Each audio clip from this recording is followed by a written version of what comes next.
insyaallah penuh berkah ini, tentunya dengan perhatikan protokol kesehatan guna memotong rantai penyebaran virus COVID-19. Salawat dan salam tak lupa kita haturkan kepada junjungan kita Nabi Agung Muhammad sallallahu alaihi wasallam, Khatamul Anbiya, sang pembawa risalah Islam. Semoga kelak kita mendapatkan syafaatnya di yaumil akhir. Amin Allahumma amin. Ibu bapak yang kami hormati, mengawali acara pada pagi yang berbahagia ini, marilah bersama kita buka dengan mengucap lafaz basmalah. Bismillahirrahmanirrahim. Acara selanjutnya sambutan dari Rektor Universitas Islam Indonesia yang terhormat Profesor Fathul Wahid ST MSc PhD, dipersilakan.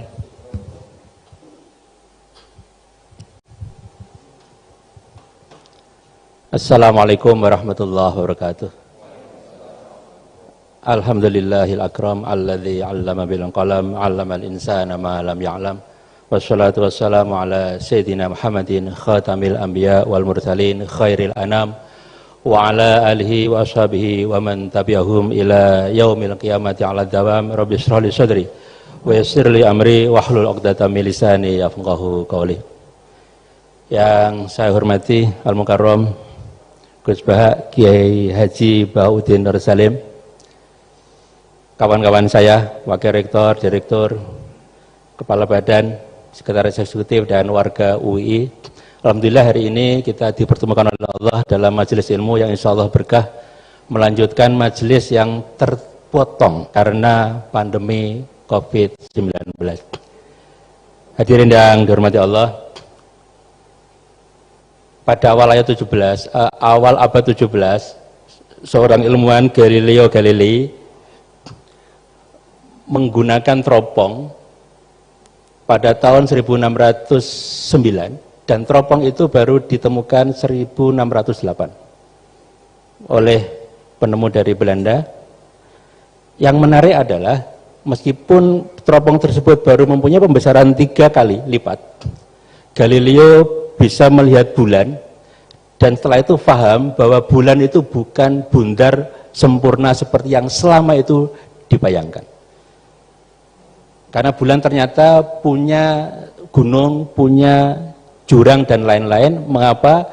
Karena Galileo selain paham fisika, juga paham ilmu gambar yang disebut dengan chiaroscuro, yaitu seni menggambar gelap dan terang. Nah, ternyata hadirin yang dimuliakan Allah,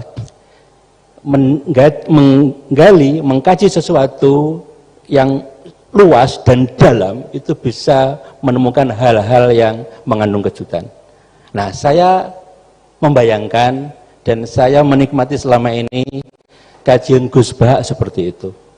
Jadi luas dan dalam, sehingga saya menemukan banyak kejutan-kejutan yang menyadarkan kita bahwa selama ini kita pahami, perlu kita luruskan, perlu kita perdalam, perlu kita maknai ulang dan lain-lain.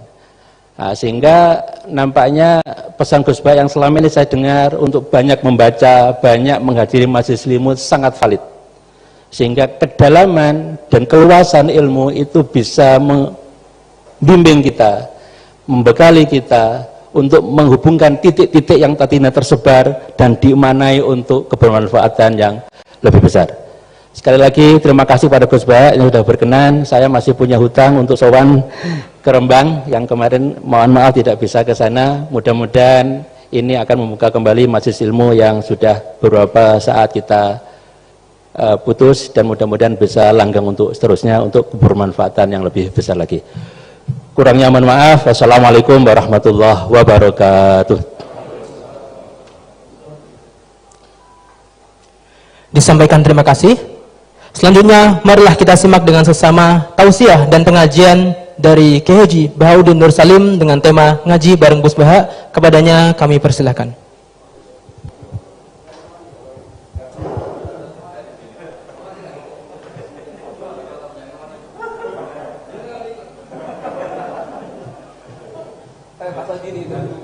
Dikasih kursi Pak.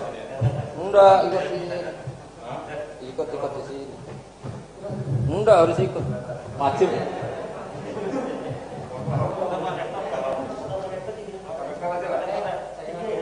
Bertiga ya enggak mau, protak. Ya kan. Enggak apa-apa. Taruh itu.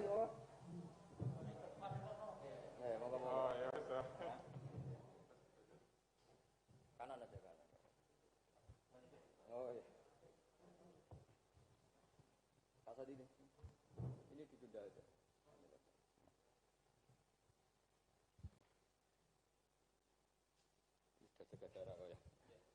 Assalamualaikum warahmatullahi wabarakatuh. Bismillahirrahmanirrahim. Tabarakalladzi nazzala al-furqana ala 'abdihi liyakuna lil 'alamin nadhira. Allahumma shalli wa sallim ala habibika Mustafa Muhammadin wa ala alihi wa sahbihi asmain. Nama ba'du.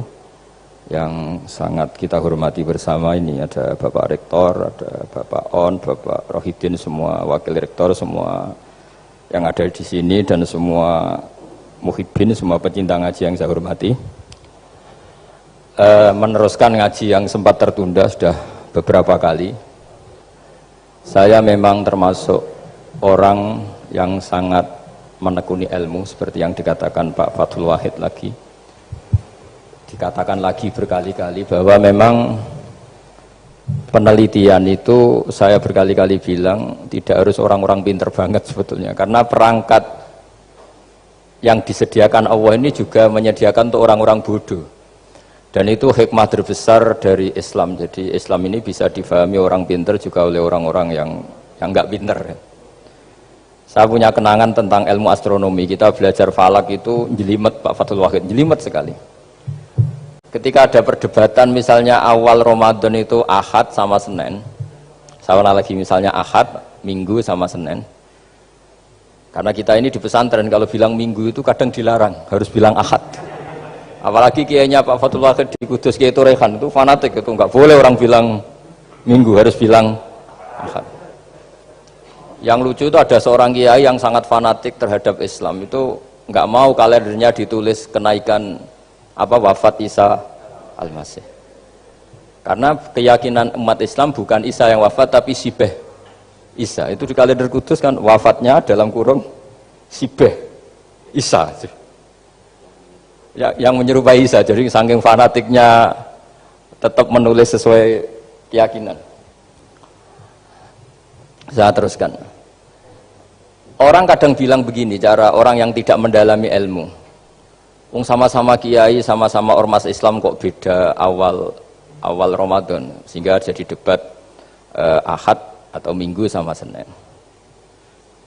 Saya punya mak-mak ya, kalau orang sepuh itu yang dulu ikut buyut saya. Jadi saya ini generasi kelima, itu orang itu muammar, ditakdir umurnya panjang. Itu bilang gini, Gus, sebetulnya untuk tahu kalender yang benar mana itu gampang katanya.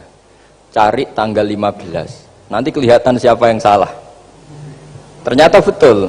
Kalau dihitung Ahad, nanti 15-nya misalnya jatuh hari apa, nanti kelihatan. Ternyata pas yang dikatakan 15 versi Ahad itu bulan belum purnama. Purnamanya itu di versi mereka yang tanggal 16. Berarti bener mana? Yang Senin kan? Tapi yang versi Senin ternyata betul pas 15 pas purnama.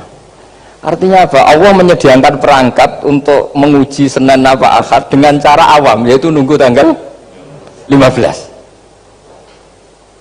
Artinya gini, kata siapa yang tahu itu hanya orang pinter gitu. Orang awam juga bisa tahu, karena agama ini milik bersama, ya, milik orang pinter, milik yang tidak pinter. Sehingga dalam pola-pola Islam, di antara madhab Syadzili, madhab Thariqah Naqsyabandiyah, itu beliau diantara kampanyenya gini, kata Thariqah Naqsyabandiyah, Thariqah kami ini yastawi fistifadatiha ar-rijalu wasibyan. Popularitas Thariqah saya, mudahnya difahami ini, antara orang pinter yang sudah dewasa sama anak-anak kecil ini sama. Kenapa demikian? Kalau dalam filosofi kebenaran itu ada pepatah, fa innal haqqa adharu min syamsidz dhahirah. Kebenaran itu lebih jelas ketimbang matahari di siang hari. Sehingga mereka dengan mudahnya mensifati Allah misalnya az-zahir, zat yang begitu jelas. Kenapa Allah begitu jelas? Karena ulama dulu cara, kalau dalam bahasa pondok, mensifati, menstatuskan alam raya ini maujud. Maujud itu ada. Di mana-mana sesuatu yang ada itu ya diciptakan oleh yang ada. Masa Anda ada kok menciptakan yang ada? Sehingga mereka tidak pernah tertarik sama faham komunis, ateis, bahwa alam ini dimulai dari ketiadaan.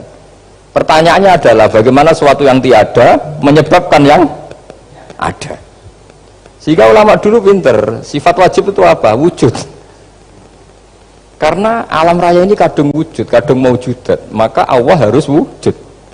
Berhubung wujudnya Allah itu wujud penyebab, harus kodim atau harus awal. Masa penyebab datangnya terlambat dulu yang jadi efek dari penyebab itu. Sehingga mereka dengan gampangnya mensifati Allah az-zahir zat yang begitu jelas. Sehingga Imam Sibawayh ahli nahwu itu juga mengenali Allah lewat teori nahwu. Beliau bilang Allah itu siapa? Allahu a'raful ma'arif, zat yang paling mudah dikenali. Nah, sehingga tadi seperti yang dikatakan Pak Rektor, sebetulnya perangkat ilmu seperti tadi menemukan bulan itu diantaranya ditemukan kalau bulan tuh nggak rata itu ya lewat teori gambar, karena sekian jarak punya akibat sekian, punya misalnya kita melihat gunung kelihatannya indah, padahal di situ ya ada lubangnya, ada pohon yang tertebang, ada pemandangan yang nggak indah, tapi gara-gara dilihat dari jauh semuanya indah. Maka disarankan orang yang baru gak suka istrinya terus melihat dari jauh, tinggal minggat lah kira-kira. Kalau ditinggal minggat 2 bulan itu mesti cinta lagi itu. Kan fungsinya baru kelihatan itu. Tapi kalau dekat terus tuh mesti sama neknya lah kira-kira gitu, sama mangkelnya. Sehingga itu ya dipakai teori juga dalam silaturahim. Di agama terkenal ada pepatah zuruhibban tasdad hubban. Jadi ya jangan sering ketemu, nanti kamu gampang cinta. Kalau sering ketemu ya gampang bosen lah kira-kira seperti itu. Nah, kemudian teori-teori awam ini dikembangkan. Yang awam, jadi dulu orang menemukan matahari itu besarnya kayak apa, rembulan besarnya seberapa, itu dilihat setiap kita melihat mobil itu jarak 1 kilo masih kelihatan sekian meter, nanti kalau 2 kilo berkurang sekian senti, kalau 3 kilo berkurang sekian senti, terus dikalikan ya kira-kira seperti itu. Kalau rembulan masih kelihatan segede itu berarti kali sekian pengurangan tadi, terus ditemukan.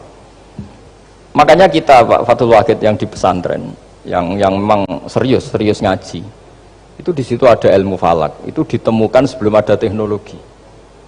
Jadi kita tahu gerhana itu lamanya berapa, terus yang kena gerhana sisi mana, terus itu dihitung. Karena dari dulu sains ilmu itu di atas teknologi. Jadi kalau keyakinan kita di pesantren, teknologi itu hanya menyumbang nggak sampai 30%. Jadi orang bisa menemukan pesawat misalnya itu karena melempar batu, kalau masih ada tekanan batu itu tidak akan jatuh. Padahal batu itu tidak ada mesinnya, asal ada tekanan dia tidak jatuh. Terus dihitung kecepatan berapa yang menjamin sesuatu itu tidak jatuh. Hanya ditemukan pesawat meskipun mau landing harus tetap banter, karena kalau tidak banter jatuh. Itu dihitung, artinya dari sains dulu baru ditemukan teknologinya untuk gimana supaya tetap kecepatan sekian itu ketika mau landing. Nggak boleh pesawat direm, kalau direm ya jatuh, karena tadi seperti batu dilempar dia nggak jatuh ya kalau masih ada tekanan.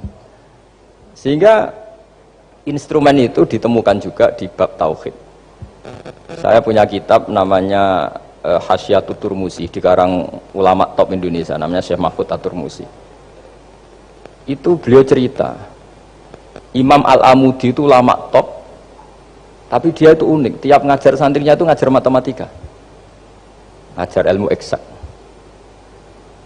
Terus ditanya, sampai muridnya itu ragu, ini guruku masuk surga enggak, ini kiai kok hanya ngajar matematika. Ya kira-kira ngajar, ya seperti mahasiswa jenengan kan, ini rektor masuk surga enggak, ngomong teknik terus gitu loh. Tapi gurunya kayaknya enggak terima, diuzoni santrinya itu enggak terima, karena beliau seorang wali. Murid-muridnya itu bermimpi. Ini penting saya ceritakan, mungkin agak aneh di dunia kampus ya, di bab ini. Kalau dalam teori kita, Pak On itu, mimpi sama nyata, melihat itu otoritatif mimpi. Ini yang agak aneh di ilmu pesantren. Jadi melihat jenengan langsung dengan mimpi itu otoritatif mimpi. Karena mimpi, ru'yal mukmin dijamin oleh Rasulullah sama dengan 46 juz'un minan nubuwah. Jadi persennya itu besar sekali, 46% dari juz'un minan nubuwah, otoritatifnya. Nah tentu tidur yang benar. Logikanya gini, kata-kata kitab-kitab menjelaskan. Orang kalau melihat langsung itu pasti terpengaruhi oleh cinta atau tidak cinta, senang atau tidak senang, sedang butuh apa enggak.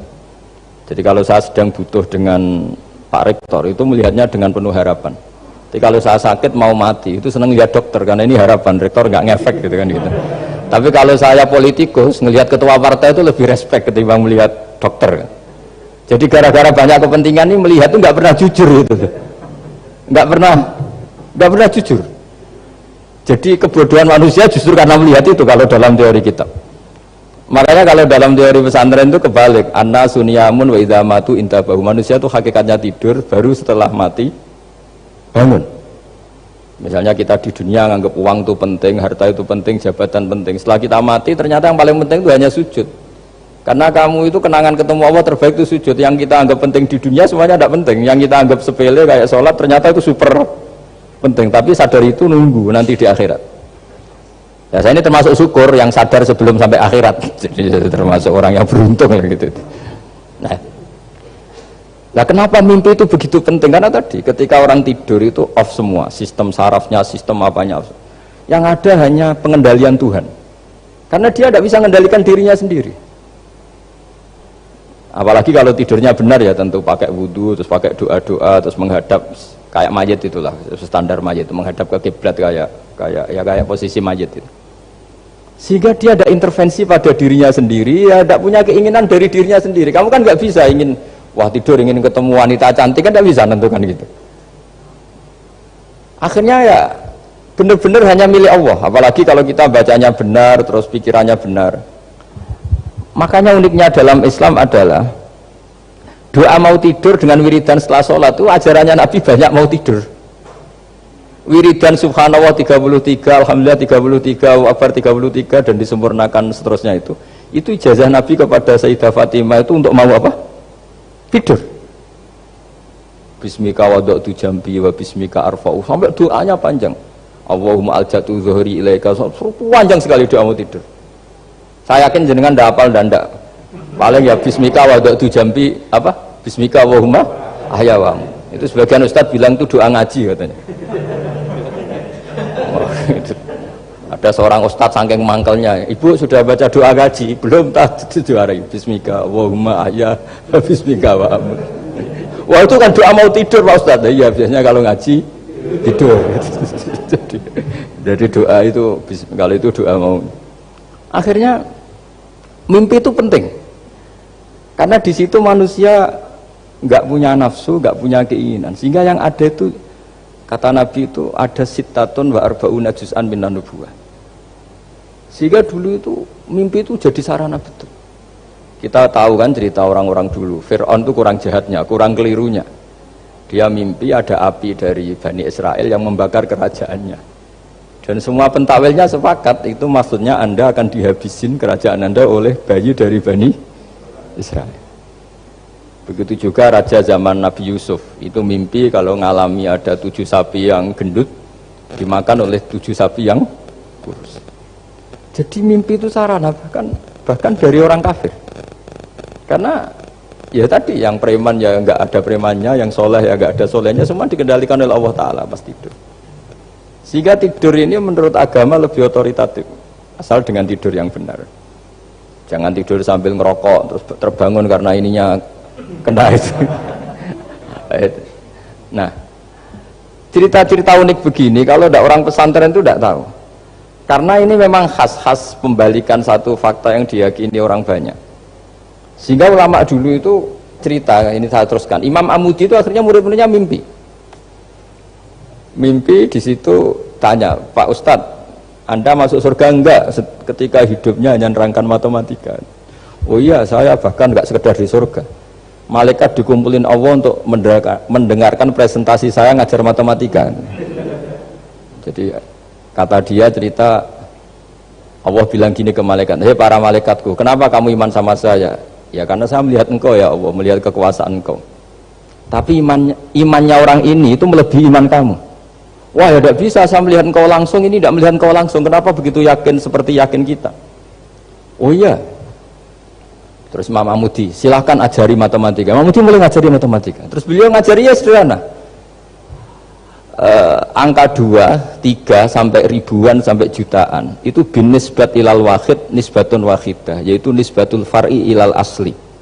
Hanya ngajar itu tok. Dunia ini apapun banyaknya variannya, apapun banyak makhluknya, itu semuanya adalah nisbatul far'i ilal asli. Angka 2 ya cabangnya 1, 1 juta ya cabangnya 1, semua itu dimulai dari 1. Jadi di mana-mana hitungan itu dimulai dari 1. Dan 1 ini harus ada, yaitu Tuhan.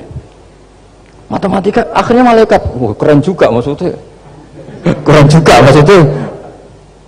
Akhirnya Allah bilang, dan itu didawuhkan juga oleh Rasulullah SAW, tuba liman amana bi walam yaroni. Yang hebat itu imannya orang yang enggak melihat saya. Makanya masyhur itu, malaikat ditanya Allah, siapa imannya yang paling kuat? Ya kita, karena melihat engkau langsung ya Allah. Para nabi. Terus tapi yang dari sekian pertanyaan itu jawab sama, yang paling ajaib adalah umat-umat Muhammad di akhir zaman, enggak menangi nabinya, juga enggak pernah lihat surga neraka, tapi iman sama saya. Dan mereka punya cara untuk imannya itu berkualitas sama dengan kamu para malaikat. Ya diantaranya dengan cara logika itu yang saya utarakan tadi. Am khuliqu min ghairi syai'in am humul khaliqun. Kalau alam raya ini wujud, maka penyebabnya harus sesuatu yang wujud. Masa sesuatu yang enggak wujud menyebabkan yang wujud. Kalau angka 10 ada, 1 juta ada, pasti dimulai angka 1.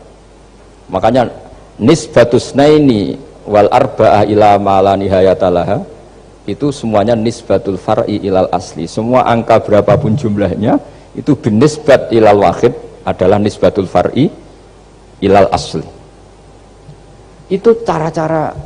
Makanya tadi kajian ilmu itu tidak ada habis-habis. Makanya perasaan saya itu kemungkinan orang Islam jadi ateis itu kecil, Pak Fatullah. Saya punya kitab, ini saya ulang lagi, kitab calon wali. Kenapa saya sering cerita wali? Kalau di kampus itu kan orang inginnya ya jadi dekan, jadi rektor, atau jadi menteri lah kira-kira gitu. Kalau di pesantren orang itu cita-citanya satu, ingin jadi wali. Ya supaya majelis ini barokah, saya tidak perlu cerita dunia kampus. Kalau ceritakan corong jongu ya segoro lah. Bongso keinginan gitu kan tidak selera saya, juga ada dunia saya. Supaya sampai dapat ilmu ya saya cerita dunia. Itu kitab, saya punya kitab calon wali lah kira-kira, atau wali sudah wali top, namanya kitab Tasbihul Fuad, karangannya Sayyid Abdul Haddad. Itu beliau cerita, di antara ceritanya itu unik. Kata beliau begini, saya itu tidak khawatir orang Islam jadi murtad, apalagi jadi ateis, karena kalimat la ilaha illallah itu sahlatun qaribah, kalimat yang mudah sekali, sehingga saya tidak khawatir orang Islam yang ketemu orang ateis, ketemu orang macam-macam, asal diajari kalimat ini secara benar. Terus beliau cerita, yang saya takut tuh mereka masalah perempuan dan harta. Kalau iman kayaknya enggak. Singkat cerita yaitu di kitab seperti itu. Singkat cerita saya ketemu banyak orang yang kuliah di McGill atau kuliah di Amerika, di Jerman, mungkin di Norwegia, di mana-mana, di Australia, dan ketemu teman-teman yang di Korea Selatan juga. Mereka itu orang kebanyakan yang nyuwun sewu enggak keluarga kiai, tapi mereka enggak ada yang enggak tetap iman. Ketika saya tanya, kenapa Anda tetap iman? Padahal ada beberapa negara yang lebih stabil, lebih makmur dibanding negara yang mengklaim sebagai negara Islam. Itu cara berpikir ya sederhana. Enggak lah Gus, kayaknya kok Tuhan kok ada tanggal lahirnya? Enggak lah, kayaknya yang namanya Tuhan tuh ya awal lah. Masa pencipta langit bumi dituhani orang yang lahirnya di bumi, kayak enggak lah kayaknya.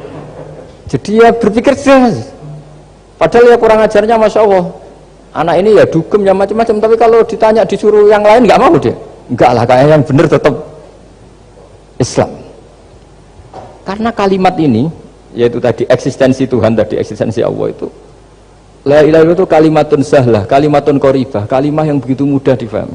Kenapa mudah difahami? Misalnya kita ngaji, Tuhan itu siapa? Yang menciptakan langit dan bumi. Dengan misalnya perbandingan Tuhan itu siapa? Yang lahir di bumi tahun sekian. Enak mana cara kita menerima itu? Kan keren yang menciptakan langit dan bumi. Tuhan itu siapa? Yang ada sebelum langit dan bumi. Dengan misalnya Tuhan adalah yang lahir di bumi. Keren mana? Nah, bayangkan kalau kita punya Tuhan Fir'aun. Sudah mati jadi tontonan kan, terus wah gak keren maksudnya punya Tuhan kok seperti itu. Nah ini yang katanya Sayyid Abdul Haddad, kalimat ini sahlatun qaribah. Sehingga kalimat ini pula yang kita dilatih, la ilaha illallah kalimatu haqqin 'alaiha nahya wa 'alaiha namut wa 'alaiha nub'ats atau wa biha nub'atsu insyaallah taala minal aminin. Nah, Saya sebetulnya tadi datang itu tidak ingin menjelaskan ini, tapi tadi kata Pak Fathul Wahid, ilmu itu kalau dikaji tambah hari tambah mudah, karena perangkat untuk menemukan bulan itu misalnya nggak rata itu gampang sekali. Pakai teori pemandangan ya bisa, pakai teori gambar juga bisa. Kalau teori pemandangan tadi, kalau kita bisa melihat mobil 2 meter masih kelihatan 2 meter, itu dengan jarak berapa masih orisinil seperti itu. Tambah jauh, tambah tidak kelihatan, tambah jauh, tambah. Nah ternyata setelah 5 kilo misalnya tidak kelihatan, berarti untuk jumlah 2 meter hilang per 5 kilo. Nah berarti kalau bulan masih kelihatan segitu, berarti jarak kita dan bulan kira-kira sekian ribu kilo, itu bisa dihitung, itu tanpa teknologi. Makanya sebetulnya teknologi itu nyumbang itu nggak sampai 30%, yang paling banyak ya sains tadi, pengetahuan itu yang kayak tadi orang menemukan pesawat, itu kontribusi terbesar tetap pengetahuan. Misalnya pesawat dari bahan ini kalau kecepatan sekian kena angin pecah enggak, tetap pengetahuan yang menopang itu. Teknologi kan paling mengantar supaya pesawat kecepatan sekian didorong mesin sekian dengan apa begitu. Nah pesantren seperti kita ya, saya ini dididik Mbah Mun, dididik bapak saya, buyut-buyut saya, kiai, itu sekali alim, yang alim betulan, itu ya alim betul. Ya karena memang yang repot nih yang agak-agak dukun itu ya ribet itu. Penting rambutnya gondrong, terus terkenal gak pernah mandi, terus nanti ada orang tertentu tertarik minta doa, ini yang ribet ini, susah ini sertifikasinya susah ini karena. Tapi kalau kita ini di pesantren yang coro sertifikasinya jelas. Jadi berani jadi Gus harus bisa baca Mu'in gitu, berani jadi Kiai harus bisa baca Wahab. Aturan mainnya jelas kalau di ini. Yang repot tuh yang sebagian itu aturan mainnya tidak jelas. Terus promosinya itu pernah datangi menteri loh, pernah datangi, wah ya ribet kalau koran keren tuh didatangi apa? Menteri atau pejabat. Saya teruskan ya, karena ilmu itu harus menyelamatkan kita sampai di depan Allah Subhanahu wa Ta'ala. Nah, ketika kita menyifati Allah itu az-zahir, zat yang begitu jelas, itu kalau kita kan kok begitu jelas padahal nggak bisa dilihat, terus kita sendiri tidak pernah melihat. Tapi eksistensi Tuhan sebagai Tuhan, yaitu al-wajibil wujud, itu jelas sekali, karena nggak mungkin suatu yang wujud diciptakan oleh yang tidak wujud. Kenapa harus awal? Masa pencipta datangnya terlambat? Terus juga harus bakok itu abadi atau al-akhir kalau dalam bahasa Quran. Masa zat yang superior kemudian kalah sama yang diciptakan, berarti nanti ada kekuatan besar yang mengalahkan Tuhan. Ya kan ya aneh, kekuatan ini dalam kendalinya kemudian Allah kalah, kan tidak mungkin. Makanya disebut al-akhir, Allah pasti tidak ada yang mengalahkan. Terus diantaranya lagi disebut qiyamuhu binafsihi, kalau dalam bahasa Quran disebut al-qayyum, zat yang berdiri sendiri. Gak boleh Tuhan butuh yang lain, kalau butuh yang lain berarti bergantung pada yang lain, dan nggak usah jadi Tuhan lah kalau masih butuh yang lain. Sehingga karena kekuatan ini, saya ulang lagi, karena kekuatan ini, ketika anak-anak mahasiswa kuliah di Jerman atau di Swiss, di negara-negara yang lebih bahagia ketimbang negara yang mayoritas muslim, itu mungkin mereka tertarik sama sistem negara itu karena ada jaminan sosial ini, tapi nggak pernah tertarik sama Tuhannya negara itu, karena dihitung-hitung tadi Tuhannya mesti keren kita gitu. Jadi ini cerita ke saya Abdul Haddad, kata saya Haddad, kamu udah usah khawatir lah umat Islam murtad atau jadi ateis gitu, karena penjelasan tauhid Islam itu begitu jelas. Jadi by design manusia itu pasti nerima tauhid kira-kira gitu. Jadi ini pentingnya adz-dzahir. Jadi Allah itu begitu apa? Jelas. Tapi Allah juga mensifati dirinya al-batin. Nah, al-batin itu gak mudah dikenali. Kenapa? Karena tubuh kita desainnya ini profan, tubuh kita tidak sempurna, rentan. Nah, tentu sesuatu yang tidak sempurna ini tidak bisa melihat zat yang super apa? Sempurna. Kita bisa rusak sementara Allah tidak. Nah karena alasannya tubuh kita ini didesain untuk rusak, maka di surga itu keyakinan para ulama orang bisa melihat Allah karena desain tubuhnya sudah dirubah dari desain profan menjadi keabadian, sehingga di sini terus ada kelayakan melihat. Itu pun tetap min ghairi kaifin walan hisorin, tetap ya bisa melihat, tapi corong Jawa itu keceluk melihat tapi tidak sampai faham, karena bagaimanapun Allah itu la tudrikul absar wa huwa yudrikul absar. Bagaimanapun Allah itu laisa kamitslihi syai'un, tidak ada padanannya. Jadi makanya Allah punya sisi adz-dzahir bisa dikenali sekali. Kenapa? Ya tadi nisbatusnaini wal arba'ah ila ma la nihayata laha, itu nisbatul far'i ilal asli. Saya punya kitab Pak Fathul Wahid, diajar Mbah Mun dulu, kitab Al-Husunul Hamidiyah. Itu yang ngarang itu ya kayak kelihatan ngawur, tapi ngawurnya orang alim. Jadi di situ ada gambar, gambarnya itu nggak jelas. Mungkin pengarangnya juga nggak bisa gambar kayaknya. Wah bulat, benang bulat ada, gambar gunung ada, gambar yang tambah ngawur ya banyak sekali. Gambarnya itu nggak ada yang jelas. Tapi dari nggak jelas itu beliau bilang gini, gambar yang bulat ini, yang nggak jelas ini, tetap kamu punya rumus kan? Itu dimulai dari satu titik. Mau gambar gedung tingkat 5, mau gambar hutan ada harimaunya, tetap dimulai dari satu titik. Ya alam raya ya seperti itu, mau ada Mars, cek mau ada Jupiter, kayak tetap dimulai dari situ titik. Nah ini namanya nuqtatul wujud, titik kewujudan, yaitu Allah Subhanahu wa ta'ala. Sehingga ketika kita ngaji, ketika di pesantren dulu, penjelasannya adalah Al-Quran maknanya dipadatkan di Fatihah, Fatihah dipadatkan di Bismillah, katanya Bismillah dipadatkan di titiknya ba. Nah titik ba ini dianggap titik awal wujud, bi kana makana wa bi yakunu mayakun. Kira-kira Allah mentitahkan karena saya semuanya yang ada, dan karena saya yang mau ada bisa saya adakan. Nah, itu sirinya lah. Jadi menerangkan tauhid itu pakai gambar. Gambarnya keliru sekali lah kalau dalam orang seni mesti ngeliat gak seni itu.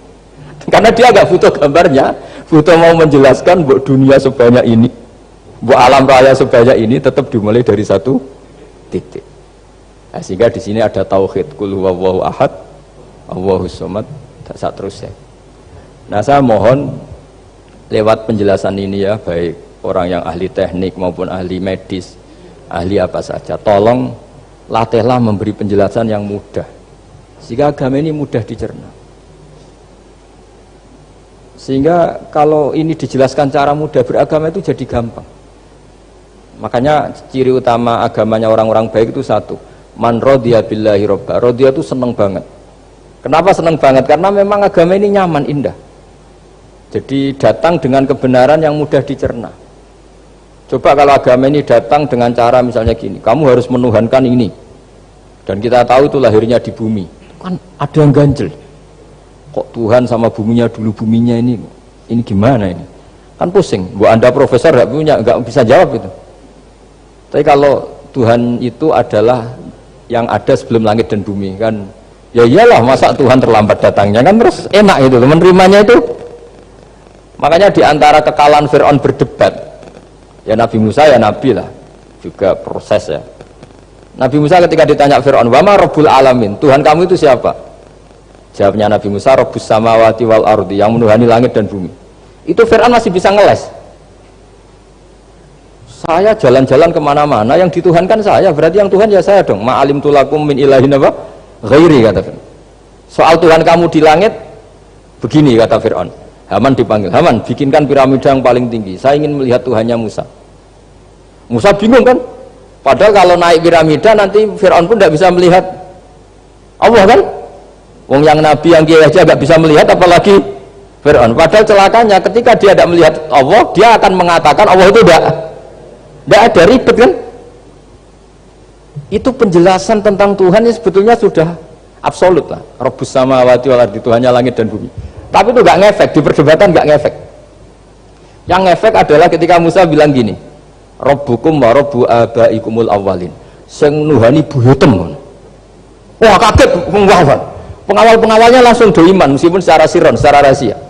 Iya, nah, Quran pangeran berarti buyutnya rada pangeran. Kan pangerannya putu nih, berarti buyutnya wah ribet kan? Ya kalau Fir'aun Tuhan, bapaknya tambah Tuhan kan, mbahnya, buyutnya. Akhirnya kata pengawal Fir'aun, geblek tenan Fir'aun. Artinya apa? Kadang argumentasi yang sudah benar, yaitu Tuhannya langit dan bumi kan ya benar lah. Tapi itu tidak ngefek di perdebatan, tidak ngefek. Yang ngefek adalah ketika Rabbukum wa rabbu abaikumul awwalin, yang nuhani nenek moyang kamu. Orang mulai mikir kalau Fir'aun itu Tuhan, lalu nenek moyangnya Tuhannya siapa? Jadi ini seninya, makanya diantara syarat Nabi, jadi Nabi itu sidik, amanat, tabligh, fatona.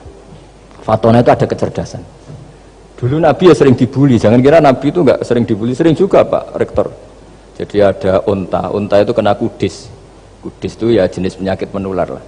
Nabi dengan teori tawakalnya, Nabi itu punya dua teori, kadang pakai teori tawakalnya, kadang pakai teori preventif. Makanya Nabi pernah ngendikan kalau ada penyakit menular di situ, kamu jangan di situ. Itu pakai teori preventif. Tapi kadang Nabi pakai teori tawakal. Nabi menghentikan la adwa wala tiarota. Tidak ada penyakit menular. Terus orang-orang yang ya usil lah kira-kira gitu. Ada unta kena kudis dijejerkan yang waras. Ternyata yang waras ikut kudisen lah, ikut sakit. Senang orang ini. Ya Rasulullah, ini saya jejerkan ternyata yang enggak tertular jadi tertular. Padahal engkau bilang enggak ada penyakit menular. Nabi jawabnya lucu. Faman a'dal awwalah. Kalau yang pertama ini tertular siapa? Dia dikira Nabi itu kalah karena melihat unta yang kedua. Ternyata Nabi enggak, ketika dipanggil ya Rasulullah ini unta agak gudikan, tak jejerkan yang kudisen, ternyata ikut kudisen. Berarti penyakit itu menular. Tapi Nabi jawabannya faman a'dal awwal. Lalu yang kena penyakit pertama tertular oleh siapa? Wah, itu asli dari Allah. Ya maksud saya seperti itu kata. Ya itu yang dikatakan fatona. Jadi Nabi itu harus punya sifat apa? Fatona. Karena dengan kecerdasan itu Nabi bisa berargumentasi. Kayak tadi, ketika Fir'aun dikatakan Allah yang menuhani langit dan bumi, Fir'aun masih mengklaim dia Tuhan. Karena di mana-mana dia dituhankan. Tapi ketika diingatkan bahwa kamu anak seorang manusia, punya bapak, punya kakek, punya buyut, punya canggah kalau bahasa Jawa. Lalu kalau kamu yang Tuhan dan Tuhan dimulai Anda, lalu mbah-mbah kamu Tuhannya siapa? Gak bisa jawab kan? Akhirnya banyak punggawa yang saat itu iman. Jadi iman itu bisa menghunjam kepada siapa saja, termasuk yang orang-orang topnya Fir'aun. Sehingga ketika Fir'aun rapat Musa harus dibunuh besok, tangkap besok, sebagian mereka itu membocorkan informasi itu. Datang ke Musa, tadi malam kita ikut rapat, keputusannya Anda dibunuh, maka larilah kamu. Itu barokahnya iman. Artinya ya karena logika Musa lebih masuk akal, ya mereka lebih percaya sama Musa. Tapi gara-gara profesi ya tetap kerja, dan yang mulai ribet tuh. Mulai ribet jadi. Makanya kamu jangan tanya kaifa hukmul mukmin sing yukhfi imanahu, bagaimana hukumnya orang mukmin yang menyembunyikan imannya demi aman. Ya tidak usah kamu jawab. Kalau kamu jawab boleh ini kok kayak pecundang. Kamu jawab haram, pernah terjadi itu. Wa qala rajulun mu'minum min ali fir'auna yaktumu imana. Ya, ini khazanah ya, jadi saya mohon mengkaji Islam itu harus dengan sisi-sisi yang bisa difahami orang pinter juga orang bodoh. Kata Imam Ghazali banyak itu, karena hadatin itu harus difahami orang pinter juga orang bodoh. Terus contoh yang paling populer tentu sering saya utarakan masalah iddah. Iddahnya orang terceraikan itu 3 kali masa suci. Kalau menurut Abu Hanifah 3 kali masa haid. Orang pintar tahulah kalau perempuan sedang haid, menstruasi pasti sedang tidak hamil. Sehingga kalau dia sudah haid 3 kali ada kepastian tidak hamil. Kalau tidak hamil artinya apa? Nggak ada sperma dari zaut awal, suami pertama yang jadi anak dia. Padahal tujuan iddah adalah nanti kalau di hubungan suami istri sama suami kedua, jelas anaknya suami kedua. Tapi kalau andai kan tidak ada iddah kan, malam hubungan suami istri, pagi bentrok cerai, terus kawin. Kumpul suami istri lagi, terus nanti anaknya itu anaknya siapa? Kan nggak jelas. Kalau sampean bisa klaim lewat DNA juga mungkin secara ilmu objektif Pak Rektor. Masalahnya juga bisa disuap kan? Saya sering dibantah orang-orang itu. Wah Gus, DNA itu otoritatif karena gini-gini, nggak mungkin, bohong kamu. Ya DNA-nya nggak bohong, pegawainya bisa disuap kan? Kayak nggak tahu manusia apa nggak tahu Indonesia, nggak tahu terus. Itu yang sensitif itu, yang mulai wilayah sensitif itu. Nggak tahu manusia apa kayak nggak tahu Indonesia? Manusia aja ya sudah. Berarti Anda sangat nasionalis. Jadi ribet kan? Maka dianjurkan ada iddah. Dengan iddah selesai berarti benar-benar perempuan ini baru atur rahmi, rahimnya steril dari unsur mani zaut awal. Dan kalau 3 kali masa suci itu artinya apa? Kira-kira 3 bulan. Kira-kira ya. Wal mutallaqatu yatarabbasna bi anfusina salah satu apa? Huruf. Pertanyaannya kalau 3 bulan, andai kan tidak pakai teori ilmiah, menstruasi itu sudah teori ilmiah. Ada yang tanya ke saya, Gus kenapa harus sampai 3 kali, padahal menstruasi pertama pasti sudah ada hamil. Saya jawab, menstruasi pertama itu namanya keluar darah. nggak ada jaminan kalau itu haid, bisa saja keluar darah karena kaget, karena kecelakaan, karena apa. Sehingga kalau misalnya perempuan diceraikan, Gus saya sudah haid, yang jamin kalau itu haid siapa? Maksudnya keluar darah dengan makna tidak hamil. Biasa saja keluar darah kali ini faktor kaget ya, atau faktor kecelakaan. Tapi kalau sampai 3 bulan, karena per bulan haid sekali, itu meskipun haidnya keliru, haid keliru itu misalnya sebetulnya itu enggak darah haid tapi darah penyakit istikhadah, kan tetap kelihatan. Masa 3 bulan enggak bleeding cara Jawa, kan mesti bentuknya tubuh sudah berubah. Artinya kata ulama-ulama, agama ini enggak bisa hanya mengacu ilmu. Kalau mengacu ilmu haid sekali sudah cukup, tapi kenapa harus 3 kali? Karena itu 3 kali, orang awam tahu semua kalau itu sedang hamil atau tidak hamil. 3 bulan dari dicerai kan kelihatan kalau hamil, ya bentuk tubuhnya sudah rubah. Kalau enggak, intinya agama ini harus agama yang mudah difahami orang pinter, juga difahami orang yang tidak pinter. Kayak tadi bulan tadi, saya juga gak ngira kalau orang goblok jadi pinter itu. Jadi ini cerita ya, jadi supaya kita meskipun di lembaga kampus, di lembaga modern, jangan lupa tradisi-tradisi kebodohan ya diabadikan lah kira-kira itu, karena bodoh kadang ya penting. Makanya kalau cerita di dunia wali itu kata, Anda boleh gak nerima cerita ini, tapi Anda harus percaya kalau kekuasaan Allah itu tidak terbatas. Kenapa orang Madura begitu mencintai kiai? Sebetulnya niatnya ya agak baik, tapi ya nggak baik tapi baik.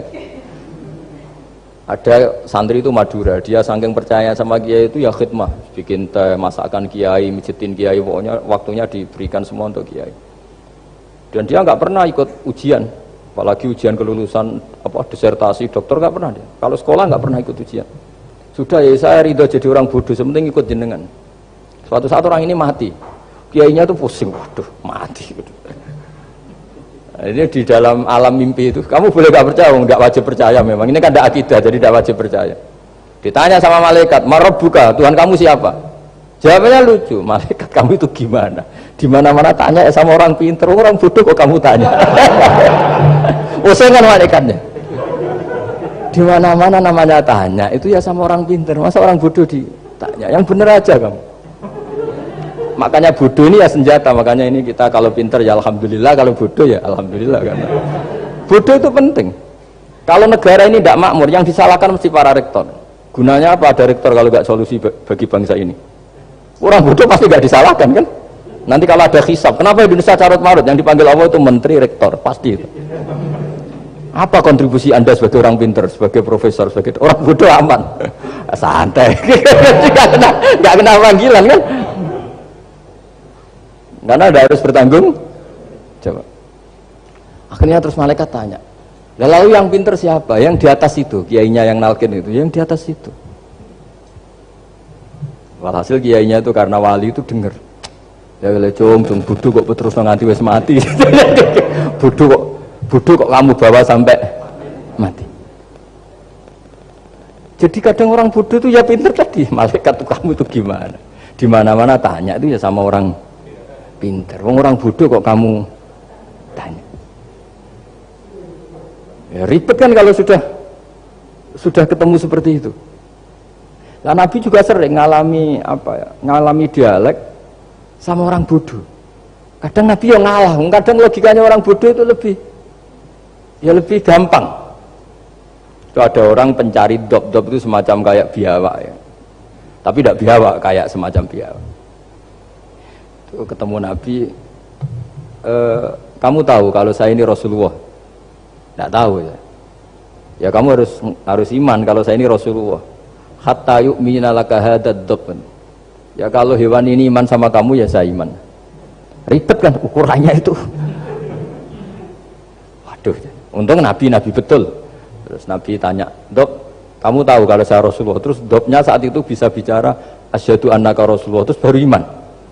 Imannya tanya, kenapa kamu iman sama Rasulullah? Hewan aja tahu kalau dia Nabi, apalagi manusia. Sehingga di masyhur itu di acara-acara kita, kalau wadzabu wal ghazalah yasyadani laka bir risalah, itu wadzabu wal ghazalah yasyadani laka bir risalah. Sehingga nah kekeliruan kita, saya sering ngomong di mana-mana, matur di mana-mana. masyarakat Indonesia mayoritasnya tetap yang nggak pinter. Orang Islam mayoritas yang nggak pinter. Lalu orang nggak pinter ini diabaikan sehingga mereka tidak jadi energi yang luar biasa untuk mengawal Islam atau mengawal Indonesia. Itu keliru menurut saya. Menurut saya orang-orang yang nggak pinter pun tuh punya nurani. Zaman kita dijajah Belanda, itu tidak semua orang rektor, tidak semua orang profesor, tidak semua orang kiai, tidak semua orang alim. Mereka orang-orang yang nggak terpelajar, tapi tetap tahu caranya melawan apa? Belanda, melawan penjajah. Karena tadi manusia ini diciptakan itu sudah punya pengetahuan.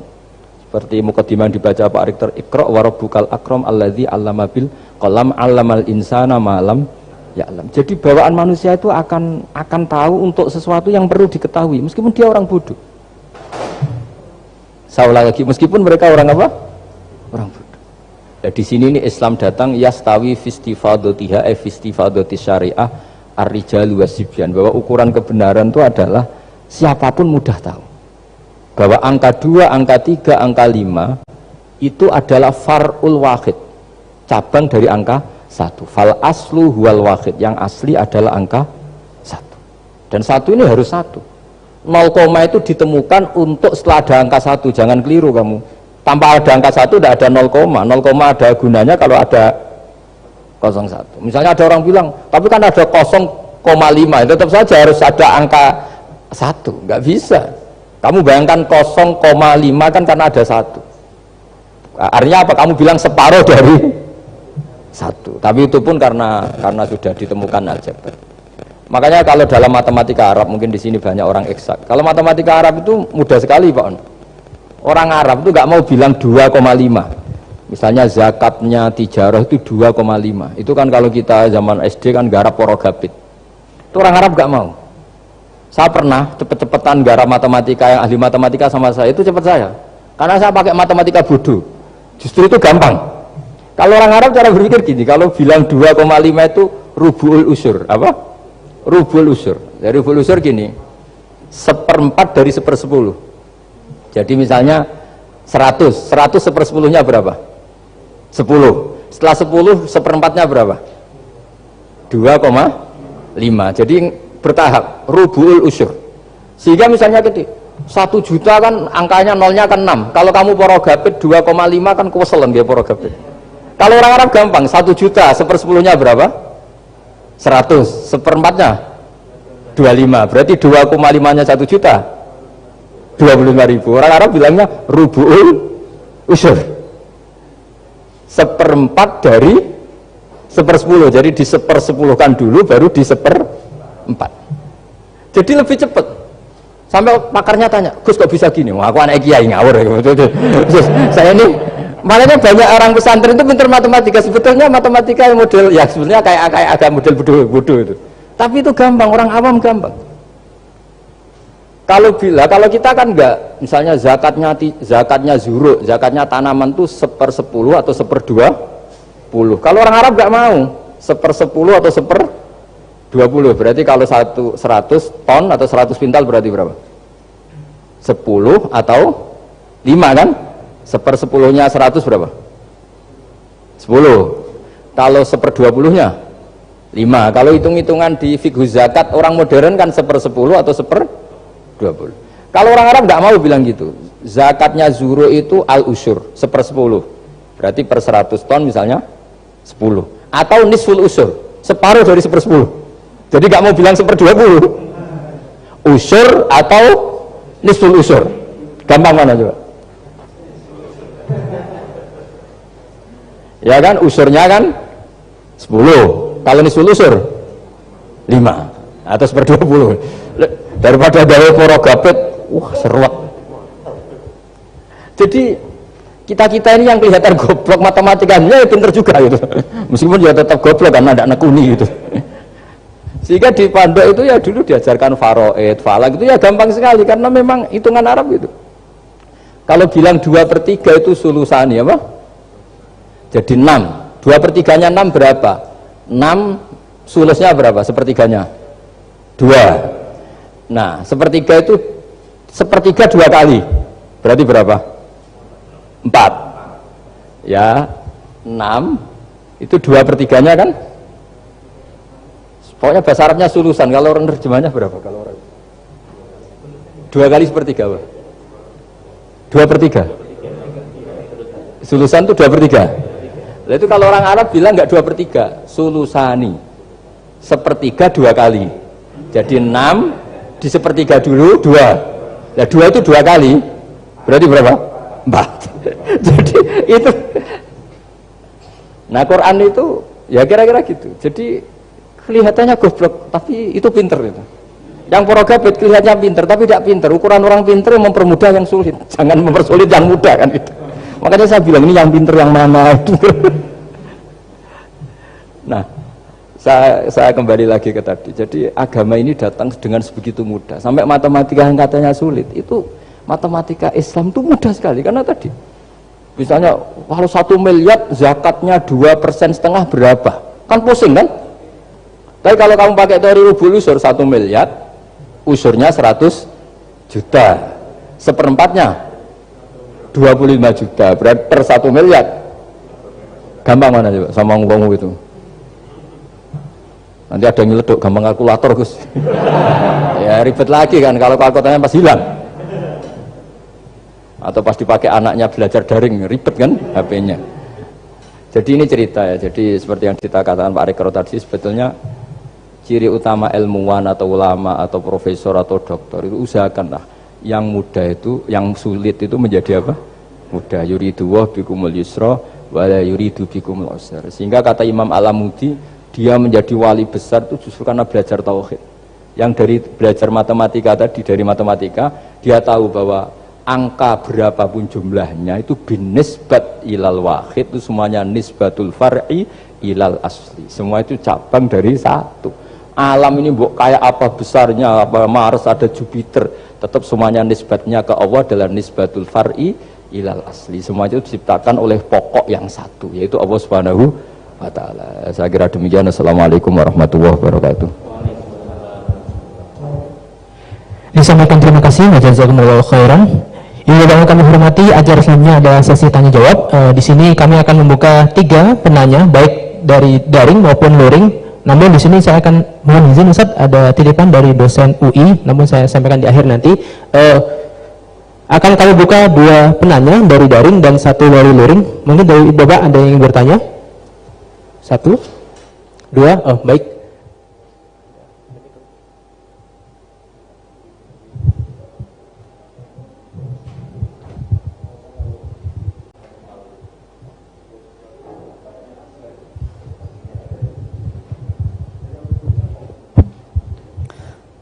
Assalamualaikum warahmatullahi wabarakatuh. Mohon berkenan Gus, saya mau bertanya karena saya bodoh akan bertanya kepada yang pintar ini biar nggak disalahkan. Mana ya, langsung ke pertanyaan, lebih penting mana antara pintar dengan cerdas? Karena ada anekdot Madura itu ya. Karena orang Madura kan terkenal anekdotnya ya. Pada suatu saat di sekolah SD itu ada upacara, kemudian ada di anekdot itu ada menteri yang menanyakan kepada salah satu guru bahwa tiang bendera ini berapa tingginya.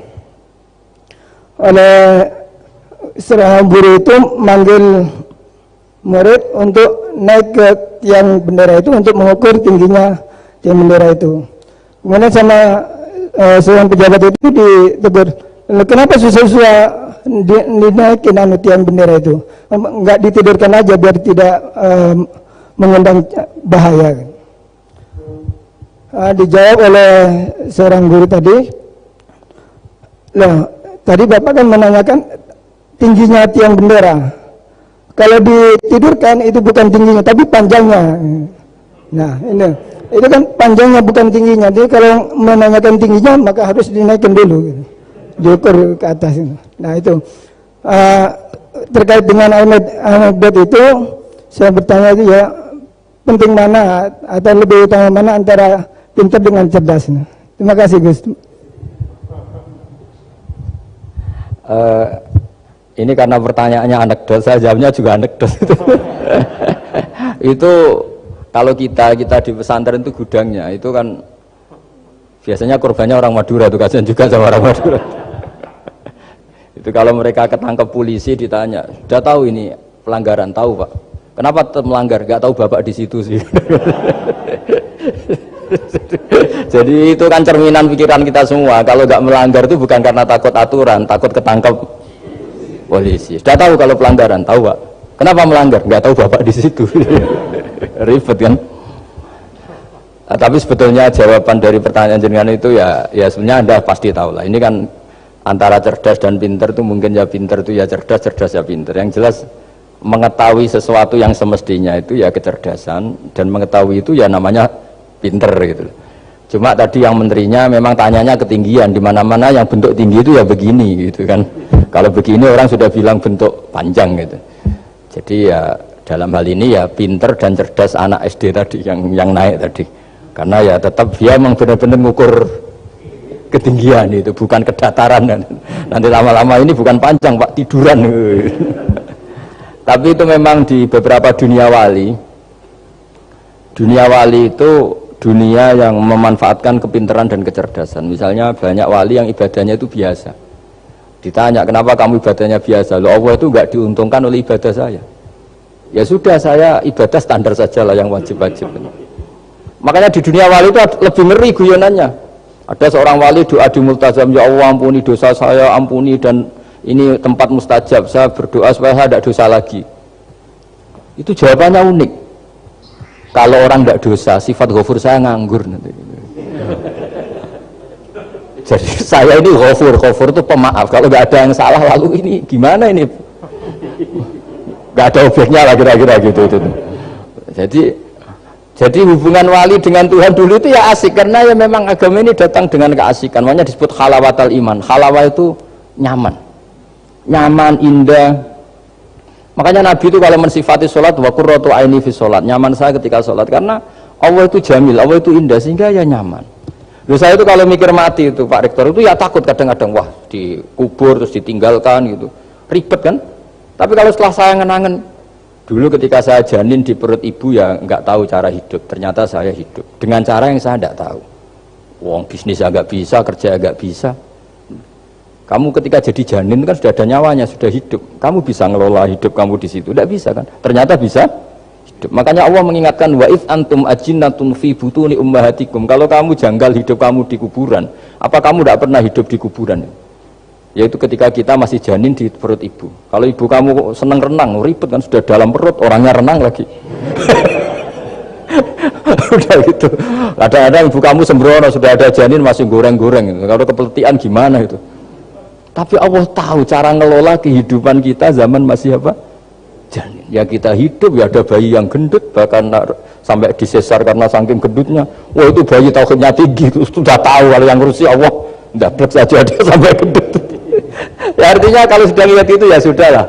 Zaman saya hidup ketika janin ya tidak tahu caranya hidup. Ternyata ya hidup. Ketika kita jadi zigot, jadi apa, masih mani, masih sperma, nggak tahu caranya jadi orang, ya tahu-tahu jadi orang. Kita nggak tahu kenapa mani yang gitu ada jadi rambut, hidung, jadi macam-macam. Setelah besar ya tahu proposal, tahu bulat, macam-macam. Wah. Makanya kalau dia itu pinter anekdot. Saya pernah disewani istri Pak Rektor, melarat sekali, melarat betul. Melarat jelek, kebetulan yang tanya saya itu jelek.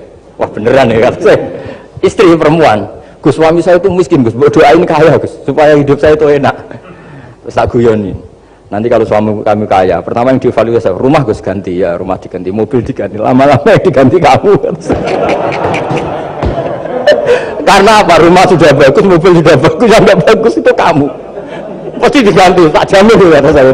Terus dia bilang, ya udah